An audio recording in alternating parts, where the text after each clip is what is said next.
From the center of the galaxy, this is ForceCenter, a show about Star Wars pop culture and the ultimate adventure, life itself. This particular episode is Subjective Wars. We make ourselves pick between two things that we like. What are the metrics by which we choose? We don't know. We make it up as we go, and we have fun, sometimes torturous fun, doing it. I'm Joseph Scrimshaw. I'm Ken Napzok, and I'm going to come back to me in a second. I'm going to go after you. Wow. Oh, my goodness. Okay, I'm Jennifer Landa. I'm ready for this brawl. Yeah. I am very excited about this. So the idea with Subjective Wars, we want to talk about Star Wars. We want to talk about just some fun life stuff. But we also want to talk about some other pop culture stuff. And I was like, what's something like that people probably have a lot of strong opinions about to really drive some fun, friendly conversation? And what is something that would just torture our friend Ken? And it is a choice between Lord of the Rings versus Game of Thrones.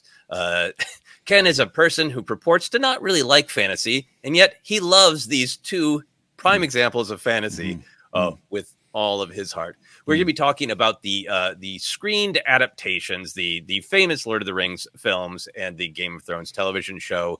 We're not really talking about the literary versions. We're talking about the on-the-screen versions. Ken, how are you feeling? I'm feeling confused, angry. I got to find the right place to put the anger.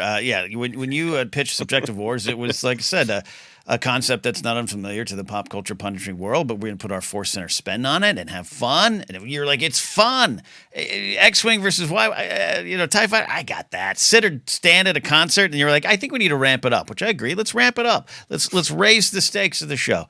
And you're like, how about this? I'm like, well, that's a no-brainer as an idea. That's a big win as an idea, but I don't know which. I've got my Targaryen beanie. I've got my Not Today shirt on. I've got Daenerys. I got Daenerys in the back here, but that doesn't mean that's the actual answer. I don't know what to do. And where's the button that calls your maester to pick you up and take you home? Like you are so Game of Thrones kitted out. I rarely see you like that kitted. I mean, some Star Wars stuff sometimes, but like beanie and hat. Do you have socks? Do you? I do have socks. Warm undies on. I do have socks I can wear. I was in a wedding where it was Game of Thrones theme, so I have some stuff from that. But I don't have as much Lord of the Rings, right? And I have a Gandalf. I should have brought the Gandalf figure I have sitting up there staring at me. But that's part of why I love Lord of the Rings. Is it hits me different. Mm-hmm. Can't wait to get into it. Yeah, no, let's get into it. I have some White Walker whiskey that's a few years old that I should have broken out. But we're going to give Ken a little bit of time to collect himself. Jennifer, okay. Where do you start? When we talked about this topic, were you like, well, of course it's this one? I have no dog in this fight. I really don't. I could go either way. I know that the fandoms are very strong on both sides, and really, I'm like the Libra scales. Both are great. I don't know. But I could be swayed, so we'll find out. Yeah, I think I feel the same way. I've had moments of like a bigger fandom for them, but they've never been like one of my super core fandoms. I've always deferred to friends who have more underwear and action figures, who are deeper in the lore. It means more to them. It isn't for me out of any lack of love for them. I think they're great. It's more out of like time to be as invested in everything that I want to be invested in. I was so focused on, this will be fun, to see what Ken thinks, that I forgot to think about what I think. But I think this is weird for me, but I think I'm leaning a little bit toward Lord of the Rings. And I think it's because I really do adore Game of Thrones. I've got some quibbles with how this show ended, but I don't dislike it as passionately as other people do. I don't think it's like just this utter god-awful train wreck. Mm-hmm. I think what hit me this morning when I was like, I gotta maybe have a thought is, Lord of the Rings doesn't hold its punches. The story is difficult. It's scary. There are consequences, bittersweet. But the ideas in it are so like, that's a place I could go to have some of my beliefs reaffirmed. And Game of Thrones is so like, I think it's probably because like I'm real upset about social media. I'm real concerned about politics and that. Like in Game of Thrones, it just feels like it all sucks, doesn't it? Like the ending definitely has some hope, but Yeah. Hey George R. R. Martin, your goal to have a fantasy world that's really real, very well done, very Right. well done. So I think Yeah. in some ways, like I almost want to sit down and rewatch Game of Thrones more, but just the world view is like I'm good on that. I got that. That's where I'm starting. Yeah, That's accurate. yeah, it's 100% accurate. 100% accurate. So where do you start, Ken? What do I do start with Game of Thrones. I do start with Game of Thrones. It pulled me in a way that it rivals Star Wars, but it was different than Star Wars, especially at the time it came into my life. I was show first, and then immediately books second. I had a kind of awareness of the books, but really didn't. And it was the show that pulled me in. So I want to spend a lot of time in that world. Love discussing it. It is very real. The ending you're talking about, one of the hard things to I think swallow is the show's statement on how the world, this world, but our world treats women, and Daenerys being an example of that. It ties into some of her themes, I think, that emerge in season 3. But this is where the problem starts. Why I might be able to put, crazy as it seems, especially to longtime listeners of like Casually Talk or just me, because you're right, I have this almost weird stubborn. I don't really enjoy fantasy. I'm not seeing Dune 2. Do not tell me I don't. I love that you love it. Not for me. When the first HBO trailers came on, and it was basically like Lord of the Rings but weekly, I'm in. So my love for that starts with Lord of the Rings, Yeah. and Well, it's hard to separate that. It exists as a response to Lord of the Rings. Obviously, it takes on its own, its life of its own, right? But isn't that the kind of the famous story of George R. R. Martin saying, like, what if Lord of the Rings was a little less fantasy and a little more real world of the politics and the greed and everything being so very real? Clearly, he's a fan of Tolkien, but I think I don't have the exact quote in front of me, but yes, it's like J.R.R. Tolkien never wrote about Aragorn's tax policies, and I wanted to go into that. Like that was my world. So yeah, they're forever interconnected, though. What a pitch! Yeah, right. Yeah, that's so great. Since we're focusing on Game of Thrones to begin, Jennifer, what is your relationship with Game of Thrones? Is it a like? Is it a love? Is it a love and repulsed by at the same time? Where do you go? Oh, I love Game of Thrones. I mean, I don't really have very much merch, but I can loan you some. I loved it. It was must-see TV for my husband and I. Just the opening theme song, when we would listen to that, it was just like we were settling in, never knew what to expect. And for me, it was a great bridge between like fantasy and like escándalo, like this kind of telenovela type world, and it bridged the two, which it made me feel more like I could relate to it in some way. Obviously, I haven't had that kind of drama, but it just felt a little bit more current.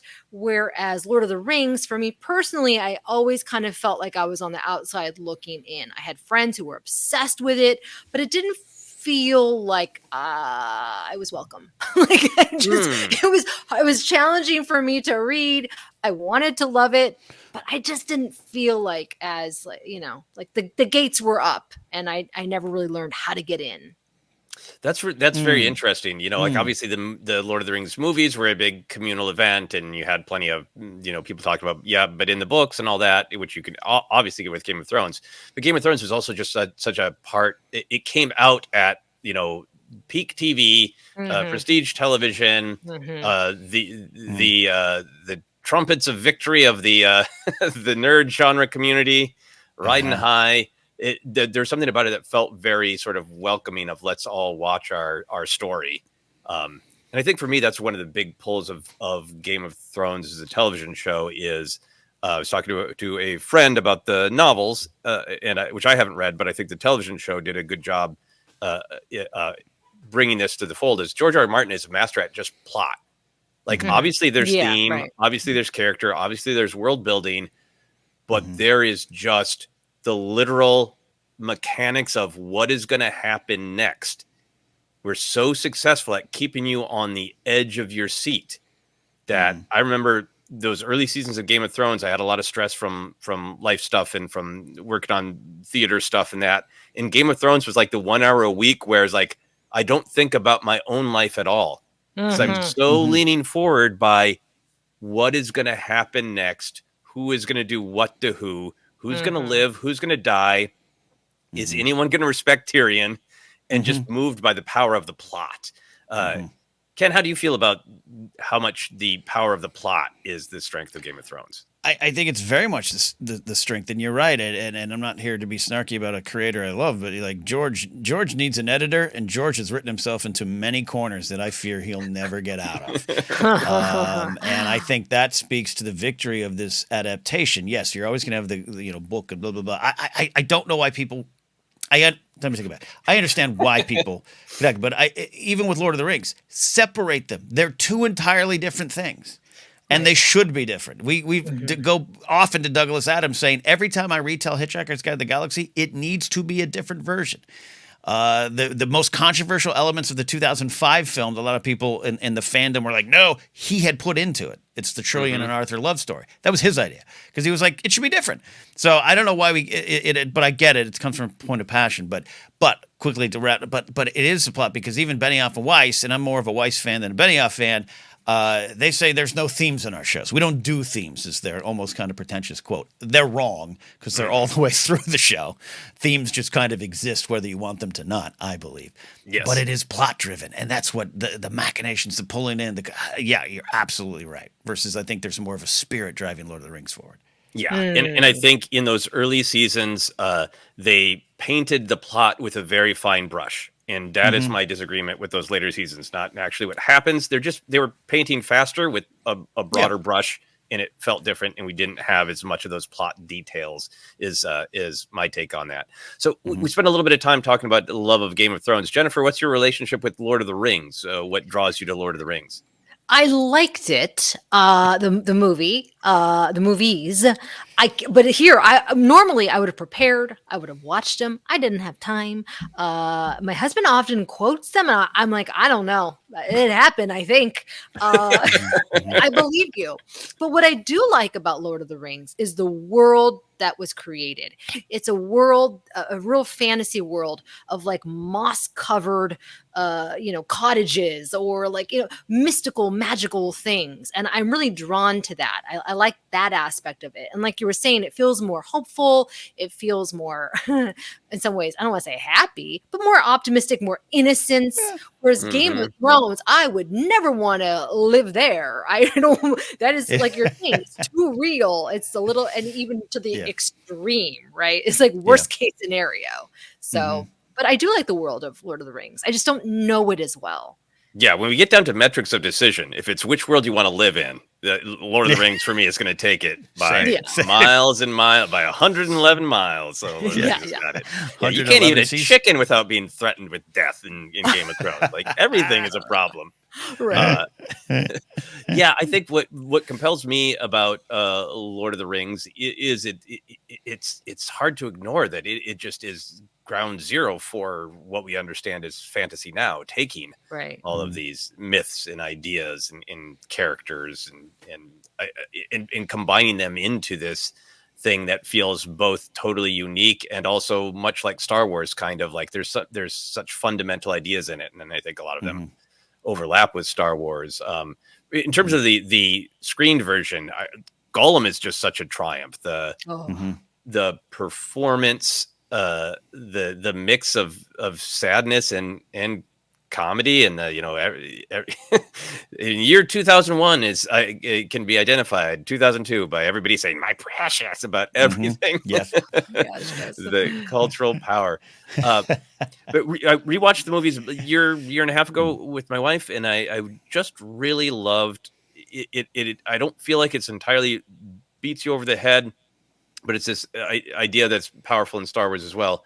But just time after time, people are offered the possibility to work together. And then when they work together, there is hope. A little bit of hope in a very dark time, but if they work together, there's a little bit of hope. And individuals who become consumed by fear or greed stop that connection, and everything goes to bleep. And the way it just rolls that out, I think, is both like kind of gnashing its teeth about the nature of humanity, but also presenting so much hope about the nature of humanity. And I think in Lord of the Rings, kind of wears its heart on its sleeve, leading with this clear idea of even the person who's looked at by the rest of the world as the least of us can be the most important. With Frodo and Samwise, it's really powerful. Yeah. Ken, what for you is the strong pull of Lord of the Rings? It is, and it's interesting. I know. I think we're looking at the first three Jackson films, and maybe including the Hobbit films is not what we do, but I actually include them in a way because it's definitely the same universe. But those films have I wasn't a huge fan of them at the time, but I've re-engaged with them in a different way. There's a lot of thoughts and theories and stuff about what went wrong, and there's some actual truths about what was different and what was wrong and reasons behind it. There's some fascinating takes on it there. I think those movies actually have great value, more than I saw back then. But going back to even just the original films, the first three, it was the earnest, sincere approach to fantasy that at the time had not happened as much. There was other examples of it along the way, but it played it for real. It played it for keeps, and that pulled me in. And dare I not that this was a precursor to I need things dark and gritty, but it was so real to me versus some of the other things, and it just pulled me in. But I always said the reason I don't have a lot of merch, I don't know a lot of the quotes. I don't know a lot of the characters. I can't compete in Lord of the Rings movie trivia. I can't. I take these films in every year, and it is a breath of fresh air. It is a spiritual renewal. And for some of the problems you might even find with those films, or the lack of Tom Bombadil, all this, I don't care about any of that. I care about how they make me feel more than almost any other property. Not above Star Wars, but Star Wars is its own thing. But Lord of the Rings is this medicine for the soul I need, and I need it every year. No, that's incredibly powerful. Yeah, even with the lack of Tom Bombadil. I power read Fellowship of the Ring before I went to the midnight screening of Fellowship of the Ring, and I'm absolutely obsessed with old Tom Bombadil. I've done comedy sketches about Tom Bombadil.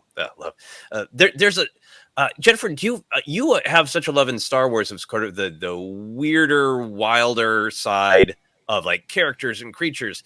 Are you affected by the fact that Lord of the Rings has a little bit more of that sense of whimsy, and almost all the fantasy elements of Lord of the Rings are pretty horrific? They're I guess the dire wolves are they're sort of a fantasy element, but it's White Walkers and right.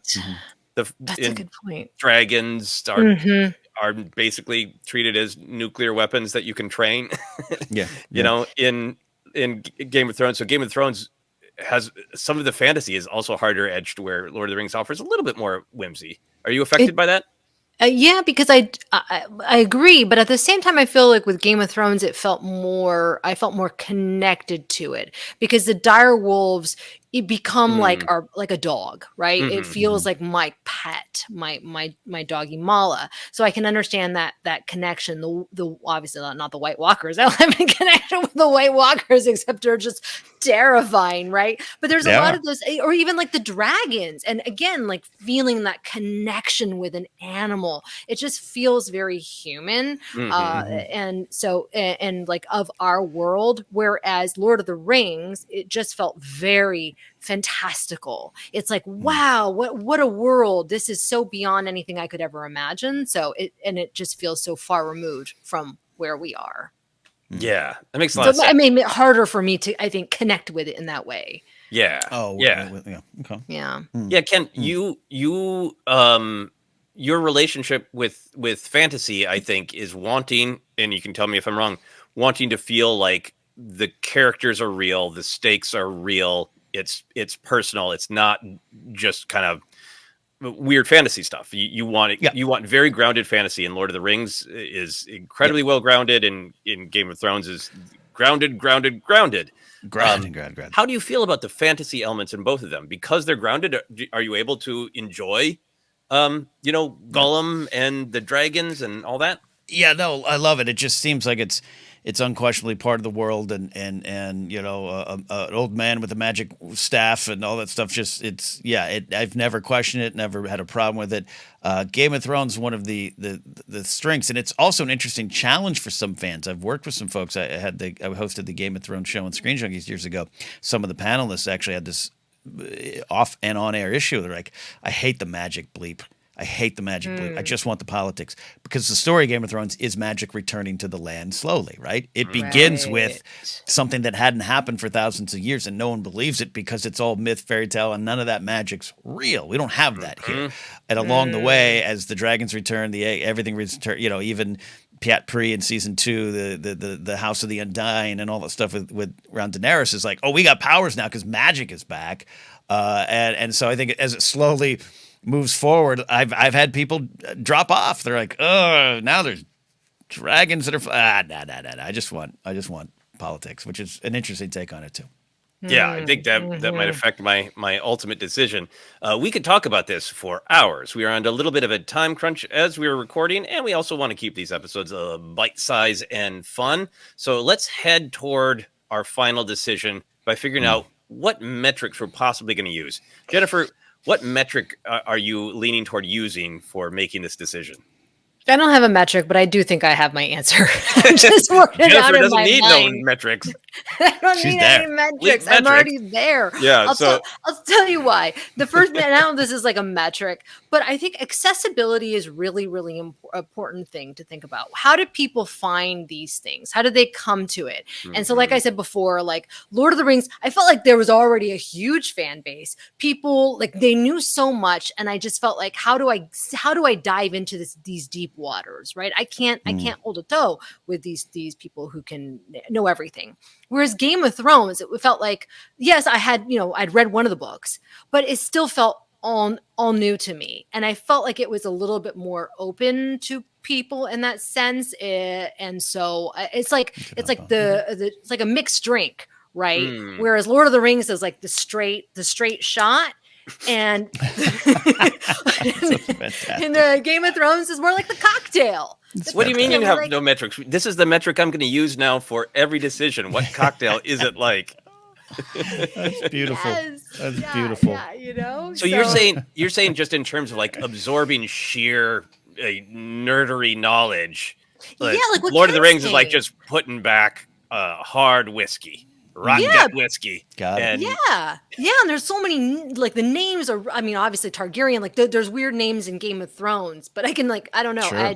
I connected with it a little bit easier. But what Ken was saying earlier, and I can't think right now because I haven't slept much, but what Ken was saying earlier about like how they weaved in the magic stuff, they didn't dump it all at once. It was like a slow kind of like reveal that it just felt like more like, oh, even though I'm not like hardcore fantasy nerd, I can get into this. Like the limoncello of fantasy. Yes. That's right. The lemontini of fantasy. So you're going with ultimately I'm going with, Game of Thrones. Even though Lord of the Rings, gold standard, the source. Yeah. I think I think my metric is going to be my love of pulp and genre and my ongoing gnashing of teeth of, what does it take to get people to accept fantasy. There's so many people who want to say like it's fantasy, and that is, of course, it's got genre things, it's got dragons, that's of course childish. But here's how it's elevated by these two things. And to me, it's like, no, they're part of the point. The genre stuff is a part of the point, and all genre stories can be grounded. And you can have you can have a story about an apple, and it can be the most moving thing ever if you believe the apple's feelings and concerns in life.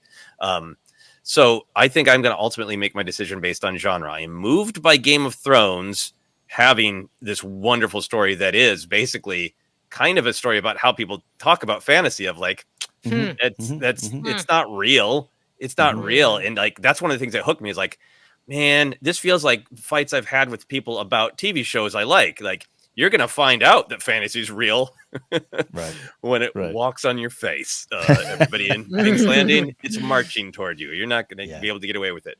Yeah. But at the end of the day, when I pull back and go, what moment of just pure pulp joy, genre joy, could I not live without?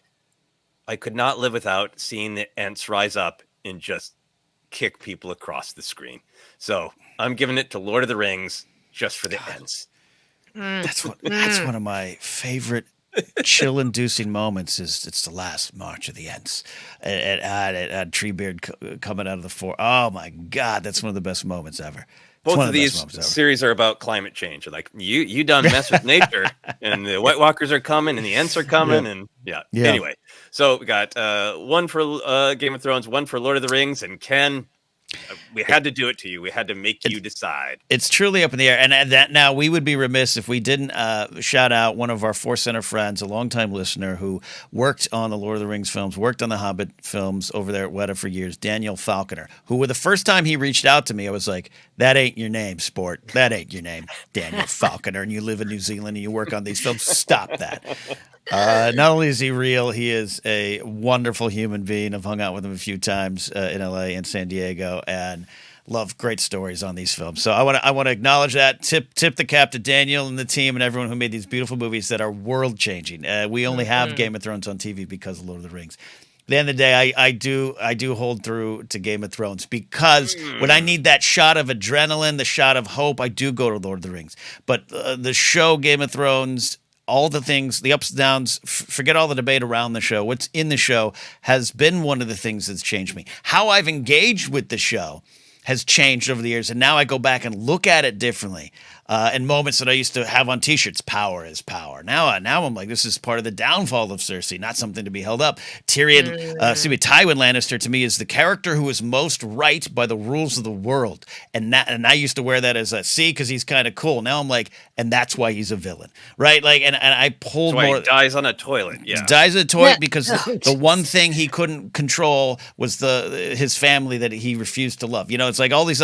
I'm a big Stannis Baratheon fan for a lot of reasons, but I always tell, and then people always go, but he burned his daughter. Yes, the lesson is holding on too hard to something and losing yourself as you become obsessed with, and how that affected me. I could go on and on and on, and I have on the show as well, but I go back to that show not just for the show, the plot, the characters. I go back to learn from it, and that's why at the end of the day, God, Daniel, I'm so sorry. I'm going Game of Thrones. There you have it. Game of Thrones wins. I think we've tapped into a rich vein. Come back for the Starks versus the Lannisters. First breakfast versus second breakfast. We'll do lots of battles. Oh my gosh. In this fantasy world, we'll have lots of fun doing them. We need to wrap up, so you all know where you can find us. Thank you for joining us on this extremely difficult episode of Subjective